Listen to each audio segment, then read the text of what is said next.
যাওয়ার পর আমাকে গিয়ে দাঁড়িয়ে থাকতে হয়, মোমবাতি নিয়ে ওখানে দৌড়ঝাঁপ শুরু হয়, কেউ মেজবাতি জ্বালাচ্ছে। অনেক সময় তো এমনও হয় যে মাচেস বা কোনো জনধন অ্যাকাউন্ট না থাকতো তবে কি বিপ্লব দেব যে 70 কোটি টাকা 1000 টাকা করে সবার অ্যাকাউন্টে পাঠিয়েছিল, প্রায়োরিটি হাউস হোল্ড, অন্তত পরিবার, প্রায়োরিটি এপিএল 1000 টাকা করে অ্যাকাউন্টে গিয়েছে। 1 পয়সা কাউকে কমিশন দিতে হয়নি, 1 পয়সা কেউ আপনার থেকে নিতে পারেনি। কি কারণে হয়েছে? জনধন অ্যাকাউন্টের কারণে হয়েছে, ডিভিডির মাধ্যমে ট্রান্সফারের কারণে হয়েছে। আজকে স্কলারশিপ থেকে যাই আছে সবকিছু আপনার অ্যাকাউন্টে আছে। প্রধানমন্ত্রী আবাস যোজনা ঘরের কিস্তি একসঙ্গে 48,000 টাকা প্রথমবার যখন মাননীয় প্রধানমন্ত্রী দিয়েছিলেন, আপনার অ্যাকাউন্টে 48,000 টাকা চলে গেছে। মাঝে মাঝে আমি শুনি, পত্রপত্রিকা দেখি, যাওয়ার পরে বলে কেউ কেউ গিয়ে বলছে আমাদেরকে 5,000 টাকা দিন, 6,000 টাকা দিন, না হলে দিতেই কিস্তি আসবে না। যদি কেউ করে থাকে, পাপ করেছে, না করা, আমার সামনে আসলে मैं कहीं का नहीं रखूंगा, যদি প্রমাণ পেয়ে যায়। আর দ্বিতীয়ত, এই ময়দান থেকে বলবো, কাউকে কিছু করার দরকার নেই। মাননীয় প্রধানমন্ত্রী ত্রিপুরাতে এক 4-5 জন ব্যক্তির সঙ্গে কথা বলেছে, খিদা বলেছে ঘর নেবে তো সব টাকা ঘরের জন্য লাগাবে। কেউ যদি টাকা চায়, কাউকে টাকা না দেওয়া, কাউকে কাউ আটকানোর ক্ষমতা নেই। আপনার অ্যাকাউন্টে 3 কিস্তি যাবেই যাবে যখন আপনি ঘর তুলছেন, কেউ পারবে না। আমি স্বয়ং পারবো না, তো কাউন্সিলর আর মেম্বার কি আটকাবে এখানে? ও ভাউতবাজির যুগ পুরনো জামানাতে ছিল, এখন মোদি জামানাতে নেই। এটাকে বলে যে work style, change of work style. আগেও কাজ করেছে, প্রধানমন্ত্রী আবাস যোজনা ঘর হতো 5 বছরে 48,000 ঘর হতো। এখনো কাজ করি, প্রধানমন্ত্রী আবাস যোজনার 3 বছরে 2.5 লাখ ঘর এনেছি। 3 বছরে 2.5 লাখ কাজ এরাও করেছে। 5 বছরে 48,000 ঘর, এখন 3 বছরে 3.5-4 বছরে 2.5 লাখ ঘর আর 48,000 ঘর। তফাৎ দেখ, work style, style of work. আগেও মহিলা সশক্তিকরণের কথা বলা হয়েছে, কিন্তু কিছুই করেনি। এখন 33% রিজার্ভেশন দিয়ে দিয়েছে। আমি তাদেরকে বারবার বলবো, আগে কাজ কিভাবে করে শেখো।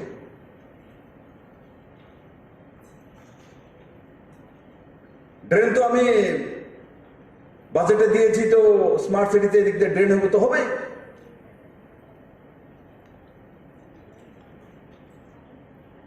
আপনি আটকে রাখতে পারবেন না, আপনি না গেলেও ড্রেন করবো আমি। আগের যে যারা নির্বাচিত প্রতিনিধি ছিল আগরতলাতে, কর্পোরেশনে বা বিভিন্ন জায়গায়, আমি তো কোনোদিন, আমার বনমালীপুর আমার তো শহর এরিয়া, আমি তো কোনো কর্পোরেটরকে কোনোদিন বনমালীপুরতে হাঁটতে দেখিনি। আমাকে মানুষ দেখে জলের মধ্যে নেমে বিপ্লব দেব যাচ্ছে, কিন্তু কোনো কর্পোরেটরকে আমি ড্রেনের সামনে ছবি দেখিনি। কিন্তু বিপ্লব দেবকে ড্রেন বানায়নি, স্মার্ট সিটির কাজ করেনি, কভার ড্রেন তৈরি করেনি। তো কর্পোরেটর কাজ করবে, তার জন্য ড্রেন হবে, এটা আমি নির্ভর নই আপনাদের উপরে, আর নরেন্দ্র ভাইও নির্ভর নয়। আমাদের কাছে একটা সিস্টেম রয়েছে, সেটাতে আমরা করবই করব। কিন্তু তার মধ্যে যখন আপনারা নির্বাচিত হয়ে এসছেন, আপনারা কি পারদর্শিতা দেখাতে পারেন? যদি মুখ্যমন্ত্রী সেটাকে 1 মাসে করে, আপনি সেটাকে কিভাবে 25 দিনে করতে পারবেন, তব বিপ্লব দেব আপনাদের বলবে। যদি আমি টার্গেট দিয়েছি যে 1 মাসে করব, আপনাদের কাছে এসছে, যদি আপনি 25 দিনে করে দেখাতে পারতেন, তবে মেনে নেব এদেরকে কাউন্সিলর হয়ে ত্রিপুরার মানুষের লাভ হয়েছে। নাহলে আমার যে গতি, সেই গতির মধ্যে যদি আপনারা সীমিত থাকেন, তাহলে আপনারা কি করবেন? আপনার কি কন্ট্রিবিউশন? কেন মানুষ আপনাকে মানবে? 2018 ডিসেম্বরে আমরা অটল জলধারা মিশন চালু করেছি ত্রিপুরাতে। প্রতি ঘরে মুফত পানীয় জল পাঠিয়ে দেব ত্রিপুরা সরকারের পয়সায়। মাননীয় প্রধানমন্ত্রী 2019-এ আসার পর দ্বিতীয়বার উনি প্রথম স্কিম ঘোষণা করেন জল জীবন মিশন, প্রতি ঘরে মুফত পানীয় জল 2024 পর্যন্ত। আমরা কিন্তু আগেই শুরু করেছিলাম 2018 অটল জলধারা মিশন। তখন মাননীয় প্রধানমন্ত্রী বিপ্লব দেবকে কিনবে, দেখো আমার সোচ, আমার মানসিকতা আমার মুখ্যমন্ত্রী বোঝে। কার্যক্রম চলবে, কিন্তু আমি যে শব্দগুলো আপনাদেরকে বললাম, এই শব্দগুলো নিজের মধ্যে প্রয়োগ করুন, পরে জ্ঞান দিন। আমাদের একটা অভ্যাস হয়ে যায়, আমরা যখন কোনো জায়গায় নির্বাচিত প্রতিনিধি হয়ে যায়, একটু পদ লালসা সব হয়ে যায়, তো অন্যের সমালোচনা শুরু করে, ও কি করেছে, এই কি করেছে, ও কি করেছে। ভাই আপ কে কর রহে হো? আপনি কি কি করেছেন? প্রথমে নিজেকে জিজ্ঞাসা করুন যে আমি কি কাজ করেছি। আমি সব জায়গাতে বলি, আগে নিজেকে জানুন, আগে নিজেকে জানুন, পরে অন্যকে জানার চেষ্টা করুন। আর যে নিজেকে না জেনে অন্যকে জানার চেষ্টা করে, সে কোনোদিনই সাকসেসফুল ব্যক্তিত্ব হতে পারে না, নেভার। তার জন্য আমি আপনাদেরকে বলবো, আগে নিজেকে চিনুন, আর নিজের মধ্যে সর্বশ্রেষ্ঠ গুণ কি আছে সেটা আগে জানুন। যদি আপনি জানেন আপনার মধ্যে সর্বশ্রেষ্ঠ গুণ কি আছে, তবে আপনাকে সাকসেস থেকে, আপনার কর্মজীবন থেকে কেউ আপনাকে সরাতে পারবে না, স্বয়ং যম আসলে আপনাকে আটকাতে পারবে না, কারণ আপনি আপনাকে চিনে নিয়েছেন। এটাই তো খেল, এটাই তো খেল। অন্যকে সার্টিফিকেট দেওয়া, অন্যকে চেনা বলা বহুত সোজা, নিজেকে সমালোচনা করা সবচেয়ে কঠিন দুনিয়াতে। নিজেকে চেনা, এই হলঘরে এত প্রতিনিধি আছে, আমাকে কেউ উঠে বলতে পারবে যে আপনার ভিতরে সবচেয়ে বেহতরিন গুণ কি আছে? আপনি জানেন কি? গুণ হয়তো বা গুণ অবগুণ অনেক কিছু থাকে ব্যক্তির মধ্যে, কিন্তু আমি বলছি আপনার মধ্যে সবচেয়ে বেহতরিন গুণ কি আপনি জানেন? কে বলতে পারে? আছে এই হলঘরে কেউ? হিম্মত হচ্ছে না। আছে আপনার মধ্যে? আছে? আত্মবিশ্বাস আছে? আমি যা যা বলেছি এগুলো করতে পারবেন আপনি? পারবেন? নাম কি?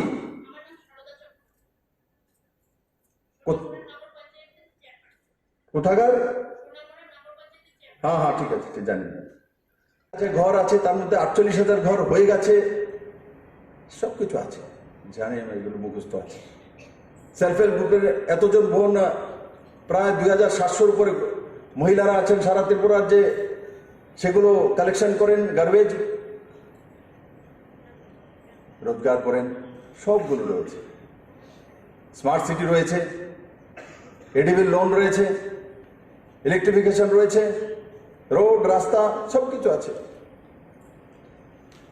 এই সবের তবেই ভ্যালু, যেটা আমি বললাম, ওয়ার্ক স্টাইল যদি আপনারা বুঝেন, না হলে এগুলো কিচ্ছু হবে না আপনাদের। মোদিজি ওয়ার্ক স্টাইল চেঞ্জ করেছে, দেখা যায়। আপনি বুঝলে হবে না, পাবলিককে দেখতে হবে, বুঝতে হবে। যেমন জনধন অ্যাকাউন্ট মোদিজি করেছে, তৎকালীন সময় এখানে কমিউনিস্ট সরকার ছিল, এরা আগরতলাতে বিভিন্ন জায়গাতে ত্রিপুরাতে মিছিল মিটিং করেছে। কি মিছিল মিটিং? কি যে জনধন অ্যাকাউন্ট করা চলবে না, চলছে না কেন? গরিব অ্যাকাউন্ট করলে তার পয়সা ব্যাংকে রাখবে, আম্বানি আডানি আর টাটা নিয়ে চলে যাবে মোদি। ধনকুবরদেরকে পয়সা দেওয়ার জন্য এই অ্যাকাউন্টগুলি খুলে গরিবের টাকাগুলি ব্যাংকে রাখাবে, আর ব্যাংক থেকে তাদের কাছে পাঠিয়ে দেবে। সারা ত্রিপুরা রাজ্যের মধ্যে এরা করেছে, কুকর্ম করেছে, পাপ করেছে। তার পাপের ফল 2018-তে পেয়েছে। মোদী তৎকালীন সময়ে 3 মাসের মধ্যে সারা ভারতবর্ষের মধ্যে 41 কোটি জনধন অ্যাকাউন্ট জিরো ব্যালেন্সে তৈরি করছে বন্ধুরা, তার মধ্যে বড় মাত্রায় মহিলা ছিল, তাদের কাছে অ্যাকাউন্ট ছিল না।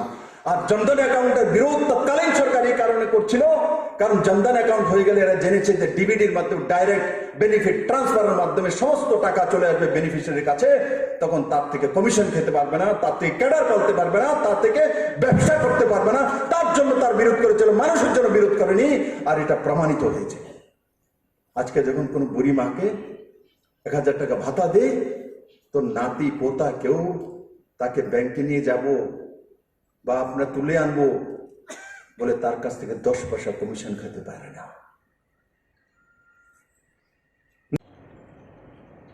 আমরাও মহিলাদের সিকিউরিটি ভেরি ফার্স্ট ডে থেকে বলছি, ড্রাগস ফ্রি ত্রিপুরা আর মহিলাদের সশক্তিকরণ। সবাই মহিলার সশক্তিকরণ সবচেয়ে বেশি তো এই রাজ্যে বলা হতো, কিন্তু 33% রিজার্ভেশন অ্যান্ড অ্যানাদার ফ্যাসিলিটিস যে এনেছে, সেটা এই সরকার এনেছে, নরেন্দ্র মোদী সরকার এনেছে। 400 কোটি টাকার প্যাকেজ দিয়ে মহিলাদের ক্ষমতায়নের ব্যবস্থা করেছে, জমিনের মালিক বানানোর ব্যবস্থা করেছে।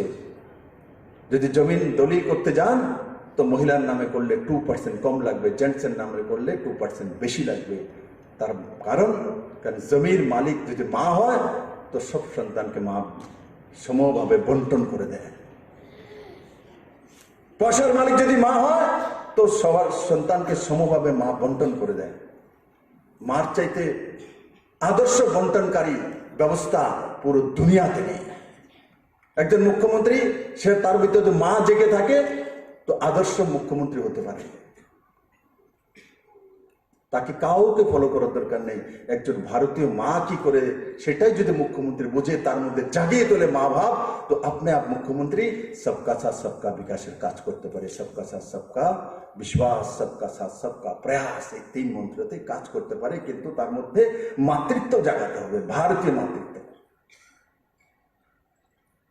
কোন জায়গা কমি আছে বের করতে পেরেছে কিনা ছেলেটা? যখন মাননীয় প্রধানমন্ত্রী দেখেছে কোন জায়গা কমি আছে আমার স্কিমের মধ্যে, সে বের করে প্রমাণিত করেছে, তখন ত্রিপুরার মানুষকে দুহাত তুলে ঘর দিয়েছে। আরে কিছুদিন 3 মাসের মতো তো ঘর নেওয়ার জন্য লোক থাকবে না, এত ঘর ত্রিপুরাতে আসছে।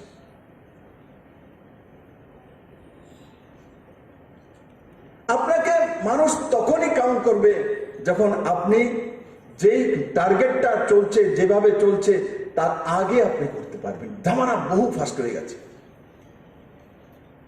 আপনি যদি বলেন আমাকে 1 মাসের মধ্যে বলা হয়েছিল করা, দেখুন আমি করে দেখিয়েছি, हमसे बड़ा कौन है, कुछ नहीं किया आपने। আপনি যদি সময়ের আগে শেষ করতে পারেন তবেই নরেন্দ্র ভাই মোদীর সঙ্গে দৌড়াতে পারবেন, বিপ্লব দেবের সঙ্গে দৌড়াতে পারবেন, না হলে আপনি ডিসকোয়ালিফাই হবেন। প্রতিনিধি আসে যায়, প্রতিনিধি আসে যায়, প্রত্যেক 5 বছর ইলেকশন হয়। যারা ভেবেছিল অবৈধ আমরাই প্রতিনিধি, আমরাই চালাবো ত্রিপুরাকে, কোথায় তারা আছে? যারা 100 বছরের পরিকল্পনা করেছিল, কোথায় তাদের অহংকার? কোথায় তাদের কাউন্সিলর আছে? কটা কাউন্সিলর আছে? কখানা কাউন্সিলর আছে? যারা সত্তাসীন ছিল লম্বে সময়, পুরো ত্রিপুরাতে আমার মনে হয় 3 জন না কতজন কাউন্সিলর আছে? 3 জন, অনলি 3। কেন? আগে তো সবই ছিল মোটামুটি। অপোজিশনের কাছে 4-5টা কাউন্সিলর ছিল সারা ত্রিপুরাতে, বা 7-8টা, বেশি হল। সব তো তাদের কাছে ছিল। আজকে কেন নেই? কি কারণে?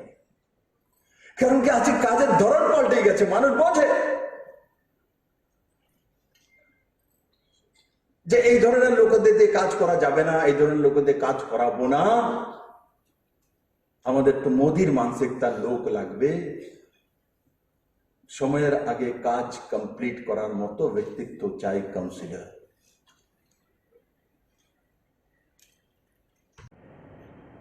আমি তো দারোয়ান, আমি তো চায়ওয়ালা,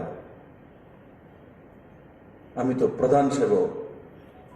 কেউ শুনেছে কোনোদিন মাননীয় প্রধানমন্ত্রীদের মুখে আমি 130 কোটি ভারতবর্ষের প্রধানমন্ত্রী, কেউ দেখাতে পারবে একটা? আমার মতো বিপ্লবদের মাঝে মধ্যে বলে দিয়েছে, কিন্তু অহংকার করে বলিনি, এভাবে বলেছি, আপনাদের আশীর্বাদ বিপ্লবদের বাহাতিপাড়ার মুখ্যমন্ত্রী হয়েছে, আপনাদের ভালোবাসা, মায়েদের ভালোবাসা বিপ্লবদেব আজকে মুখ্যমন্ত্রীর দায়িত্বে কাজ করে সাধারণ ঘর থেকে এসে এভাবে শোনাচ্ছে। অহংকার বশ হয়ে কোনোদিন বিপ্লবদের মুখ দিয়ে বেরোয়নি। আর আমি শব্দটা যত কমে যাবে তত বেশি লাভ হবে। আমাদের শব্দটাকে সবসময় নিয়ে চলা, যেই মাত্র আমাদের শব্দটা নিয়ে চলবেন তো সবাইকে নিয়ে কাজ করবেন। মেয়রকে একলা সিদ্ধান্ত করা উচিত না, সংবিধানও বলে না। চেয়ারম্যানকে একা সিদ্ধান্ত করার উচিত না, সংবিধানও বলে না। কিন্তু লাস্ট সিদ্ধান্ত মেয়রের হবে কর্পোরেশনে, আর লাস্ট সিদ্ধান্ত চেয়ারম্যানের হবে আরবান লোকাল বডিগুলোর মধ্যে। কিন্তু আলোচনা হবে, আলোচনা হওয়ার পর উনি যে সিদ্ধান্ত করবেন সেটাই শেষ সিদ্ধান্ত।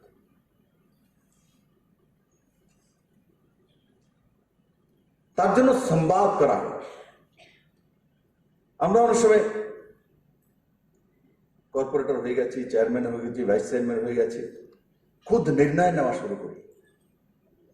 সংবিধান তো আপনাকে খুদ নির্ণয় করার অধিকার দেয়নি। কোন জায়গায় লেখা আছে আমাকে দেখে দিন বলে আপনি একা, মুখ্যমন্ত্রী একা নির্ণয় নেবে? মুখ্যমন্ত্রী তার ক্যাবিনেটকে নিয়ে নির্ণয় করবে, নির্ণয় মুখ্যমন্ত্রীর হবে, কিন্তু তার ক্যাবিনেট আলোচনার পর মুখ্যমন্ত্রী নির্ণয় নেবে। নির্ণয়ের অধিকার অন্য কারণ নেই। এই যে কথাগুলি আমি বলছি, इसको याद রাখা, মনে রাখা। এই শব্দগুলো বা এই পরিভাষাগুলো এমন কোনো কঠিন বিষয়, কিন্তু এই দুনিয়া লোভ, লালসা, গাড়ি বাড়ি,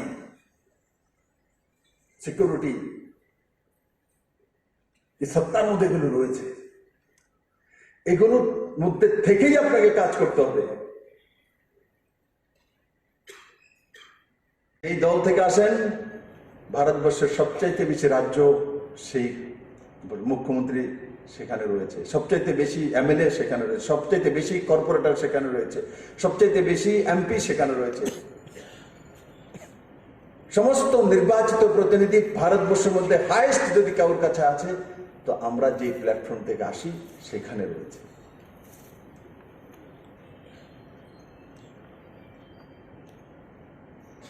তার জন্য কাজের ধরন শেখা, তারপর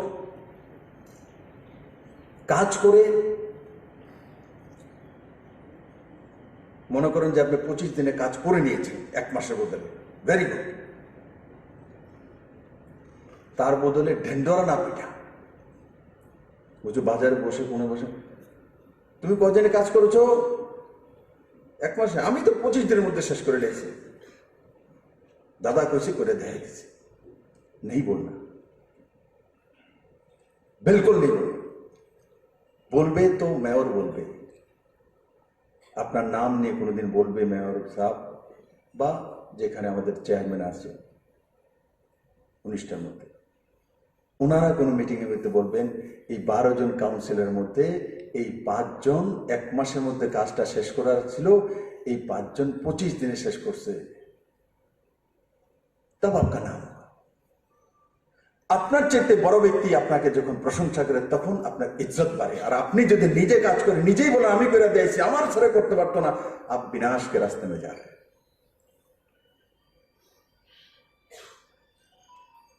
বিনাশের রাস্তা যাবে না। তার জন্য আমি সবসময় বলতাম চাল, চরিত্র, চেহারা। আর যদি ইংলিশে বলি good manner, good management, commitment, curiosity, body language, performance, perfection, purity, এই যে শব্দগুলো আমি বললাম, এগুলো যদি আপনার জীবনের সাথী হয়, আপনার কাজের অঙ্গ হয়, তো আপনাকে সাকসেস থেকে কেউ আটকাতে পারবে না। কেউ আটকাতে পারবে না আপনাকে সাকসেস থেকে। আমরা নিজেরাই নিজেদের পথ বন্ধ করি।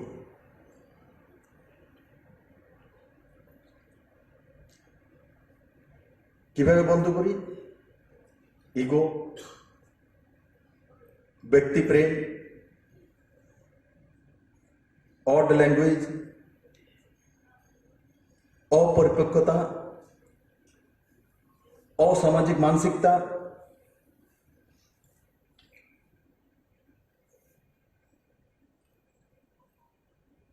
স্যাটিসফ্যাকশন নিজের মধ্যে না থাকা, ব্যক্তিত্বের অভাব, পারদর্শিতার অভাব, দূরদর্শিতার অভাব,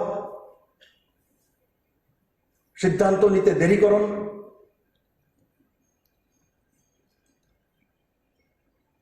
করাপশন, কমিশন,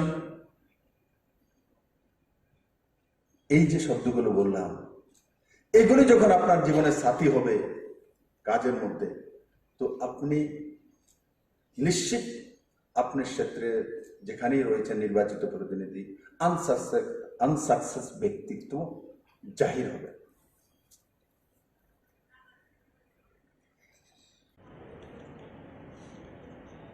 প্রথম বুঝতে হবে কাজ কাকে বলে, কোন কাজটা আমি প্রায়োরিটি দেব, কিভাবে করব, কত সময় লাগাবো। মাননীয় প্রধানমন্ত্রী নরেন্দ্র ভাই মোদীজি আমার কাছ থেকে প্রতি মাসে প্রধানমন্ত্রী আবাস যোজনার ঘর, আরবান এবং রুরাল কতটা করবেন, প্রতি মাসে কমপ্লিটেশন, আর 2023-এর মধ্যে এই সবগুলো করতে হবে। মান্থ ওয়াইজ আমার কাছ থেকে পুরো লিস্ট নিয়েছেন। আপনাদেরকেও সেই লিস্ট দেওয়া হয়েছে দপ্তরের মাধ্যমে, প্রতি মাসে আপনার এই ওয়ার্ডের মধ্যে কতটা করতে হবে, কিভাবে করতে হবে। যে আমি বললাম পুরনো সরকার কাজ করেছে, কি কাজ করেছে তার ধরন কি আমি তুলে ধরলাম। কেউ শুনেছে কি দেশের প্রধানমন্ত্রী প্রতি মাসে কটা শৌচালয়, কটা ঘর হবে তার হিসাব চাইছে মুখ্যমন্ত্রীর কাছ থেকে? এটা হচ্ছে মোদির কাজের ধরন। পুরনো সরকার যদিও করে ফলো আপ, তো 1 বছরে একবার রিভিউ মিটিং, আর এখানে মোদি যে বলতে প্রতি মাসে মুঝে চাইয়ে, মানে 12 মাসে 12 বার। তো মোদিজিও কাজ করেন, আগের প্রধানমন্ত্রী মনমোহন সিংও কাজ করেছে। ওনাকে যদি 10 জনপদ থেকে বলা হতো তবে রিভিউ করতেন। আর মোদিজির আত্মা বলে রিভিউ করার জন্য 130 করোড় জনতার সঙ্গে তার যে কানেক্টিভিটি, কানেকশন, সেটা ওনার মনকে, হৃদয়কে বলে রিভিউ করার জন্য, ওনার আত্মা বলে। তার মধ্যে তফাৎ 2 না 3 सीटें लिपट गया বলে অপোজিশনে যারা রয়েছেন সমাজবাদী পার্টি, সে কি পরিবারবাদ করেন না? করেন তো, করেন। একদিনে মোদি সবকিছু শেষ করতে পারবে না। যারা পরিবারবাদে ইউপিতে বড় হয়েছে 2000 বছর যাবৎ, 1000 বছর যাবৎ, 500 বছর যাবৎ, এরা সব একাঠা হয়ে ওই জায়গায় ভোট দিয়েছেন, কিন্তু পরিবারবাদ থেকে মুক্ত হয়েছেন। ভোট অফ পার্সেন্টেজে প্রমাণিত হয়েছে 40 to 43% লোক পরিবারবাদ, জাতপাত, পন্থ তা থেকে বেরিয়ে নরেন্দ্র ভাই মোদীর নেতৃত্বে যোগীকে বসিয়েছে। সেখানেও তার কারণে বসেছে স্টাইল অফ ওয়ার্ক, যেটা বিপ্লব দেব শুরুয়াত করেছে। স্টাইল অফ ওয়ার্ক এই কারণে বসেছে, যোগীজির আলাদাই স্টাইল। লোক আমি দেখি সোশ্যাল মিডিয়াতে আমার ত্রিপুরার ছেলেরাও বুলডোজার বাবা, বুলডোজার মতো ওনার ফটো দিয়ে বিজয় মিছিল করে।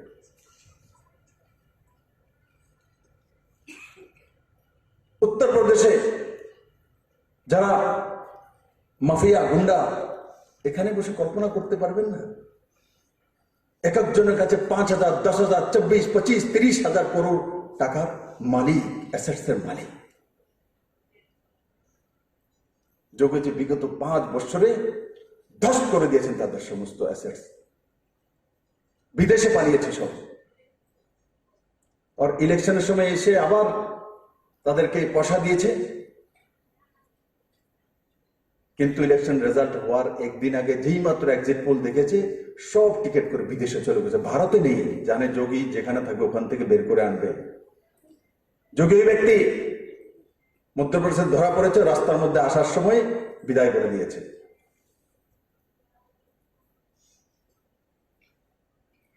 যমরাজের কাছে পাঠিয়ে দিয়েছে, জানে ভারতের যেখানে থাকবে যোগী বের করে আনবে, ছাড়বে না। দেশ ছেড়ে পালিয়েছে। Work of style. মায়াবতী যখন সত্তাতে এসেছিল তখন ইয়াদ করুন, এক গুন্ডাকে ধরেছিল এলাহাবাদে, আমি নাম বলবো না, আপনারা জানেন। ট্রাক ভরে ভরে তার কাছ থেকে সবকিছু নিয়ে এসেছিল, কিন্তু ব্যক্তি টু ব্যক্তি করেছে। আমার হলে করব না, ওনাদের হলে করব, এটা ওয়ার্ক স্টাইল বলে না, এটাকে পারফরমেন্স বলে না। যেটা যোগী করেছে, আমার হোক তোমার হোক, যেই মহিলাদের সঙ্গে অত্যাচার করবে, গুন্ডাগিরি করবে, ঘুমাবে, সবকে হটাও। হয়তোবা সব জায়গায় যায়নি। এখানে ডিএম ছিল রাম থেকে, আগরতলার বুকে মানুষ দেখেছে বুলডোজার লাগিয়ে 3 তলা 4 তলা অবৈধ পার্টি অফিস আমি ভেঙেছি। 900 পার্টি অফিস ত্রিপুরা রাজ্যের মধ্যে অবৈধ বুলডোজার চালিয়ে ভেঙেছি, কারণ সেগুলো সরকারের জমি, পাবলিকের জমি। যারা পাবলিকের জমিন নিয়ে নিজের পার্টি অফিস চালা, তাদের মানসিকতা কি হবে? জবরদখল করে সেখান থেকে নির্ণয় করবে, তো মানসিকতা কি হবে? মানসিকতা পাবলিক বিরোধী হবে। আর বিগত 25 বছর যাবত এটাই হচ্ছিল, সমস্ত ডিসিশন পাবলিকের বিরুদ্ধে যাচ্ছিল। কারণ কি? তাদের জন্মই অবৈধ জমির মধ্যে, নির্ণয় যেখানে নিতেন সেগুলো অবৈধ জায়গা।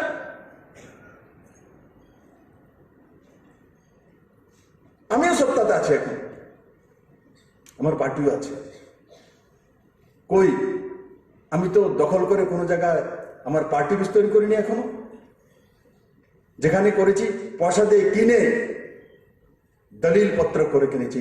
কোন ব্যক্তি বলতে পারবে কি যে ডিস্ট্রিক্ট অফিসগুলো নিয়েছে সেগুলো কোন সরকারি জায়গার মধ্যে করেছে? হ্যাঁ, হিম্মত। আজও আমার ত্রিপুরা স্টেট অফিসটা নতুন করে করব, জায়গা পাচ্ছি না বলে সঠিক আজও করতে পারিনি। এটা হচ্ছে কাজ করার মধ্যে ডিফারেন্স পুরনো সরকার আমাদের মধ্যে। যোগী আর মোদী কাজ করার ডিফারেন্সের কারণে দ্বিতীয়বার সত্তাতে 37 ইয়ার্সের পরে এসে, কারণ কি সহি রেশনিং ব্যবস্থা দেখেনি যে সমাজবাদী পার্টি করে সেইটা করে সেইটা না। রেশন তো সবার কাছে যেতে হবে, সবাইকে পেতে হবে, যেটা ত্রিপুরা তো আমরা করেছি। আমরা অনেক সময় বলি না, ত্রিপুরাতে ভারতবর্ষের মধ্যে 3 রাজ্য যেটা প্রথম সারিতে আছে ফুড ডিস্ট্রিবিউশনে, ত্রিপুরা তার মধ্যে অন্যতম। ত্রিপুরার রেশনিং ব্যবস্থা ভারতবর্ষের সবচেয়ে বেহতরিন রেশনিং ব্যবস্থার মধ্যে একটা। যোগীও সেটা করেছে। মানুষ দেখেছে পুরনো সরকার থাকতে তাদের লোক হলে রেশন পাবে, তাদের লোক না হলে রেশন পাবে না, যেটা কমিউনিস্টরা ত্রিপুরা করে রেখেছিল। সিকিউরিটি পেয়েছে আর সেখানে সে আগে দেখে সিকিউরিটি এমন লোক আছে তো ঠাক ঠাক ঠাক ঠাক, তো ও সিকিউরিটিকে সহন করতে পারছে না, তার মধ্যে সেই ম্যাচুরিটি নেই, সেই ডেপথ নেই। মানসিকতা নির্বাচিত প্রতিনিধির এমন হতে হবে, পায়ে হাঁটলো যে মানসিকতা থাকে, যদি দুনিয়ার সবচাইতে মেহঙ্গি গাড়ির মতো উঠি, একটু ক্ষণের জন্য স্বাভাবিক ইচ্ছা হয় গাড়িটা কি না দেখা, কিন্তু মানসিকতা সেটাই থাকতে হবে যেটা বাইকে চড়েছিল আপনার।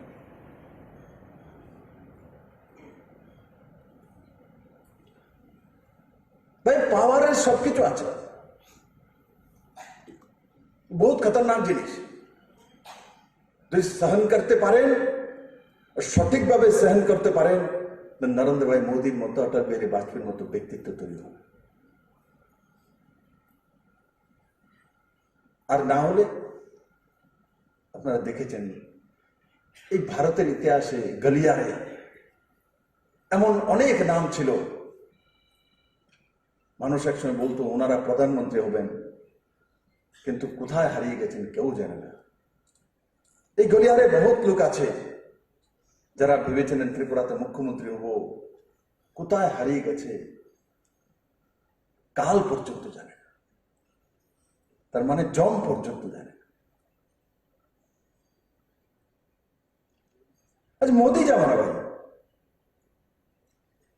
উত্তরপ্রদেশের মতো রাজ্যের মধ্যে জাত পাত পন্থ পরাজিত,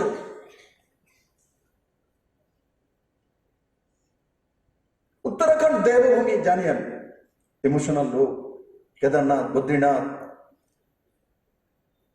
গঙ্গোত্রী সব ধাম সেখানে দেবভূমি। উত্তরপ্রদেশও রামলালার বাস আছে, বারাণসী আছে, বাবার বাস আছে, শ্রীকৃষ্ণের ধাম রয়েছে রয়েছে।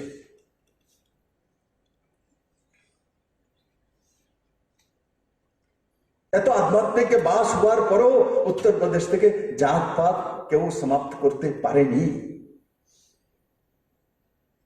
দেখুন একচ্ছত্র উত্তরপ্রদেশের মহিলা নেত্রী মায়াবতী, গরিবের মসিহা, কল্পনা করতে পারেন মাত্র এক সিটে জিতে আসে, যার কোনোদিন সত্তা ছিল, মুখ্যমন্ত্রী ছিলেন, এক সিটে চলে গেছে। কারণ কি? উনি জাত পাতের রাজনীতি করেন। প্রধানমন্ত্রী বলে সব করে দিয়েছে, আমিও তো করেছি না, কি করে? আপনার আমার করার মধ্যে তফাৎ রয়েছে। আমি চাই যখন যাবে তো মোমবাতি ধরানো থাকবে, ফটাফট জ্বলবে, সেটা হচ্ছে আমার স্টাইল।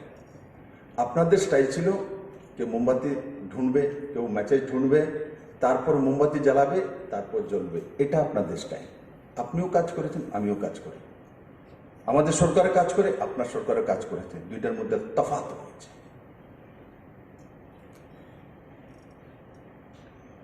তো যারা নির্বাচিত প্রতিনিধি, প্রথমে কাজ বুঝতে হবে।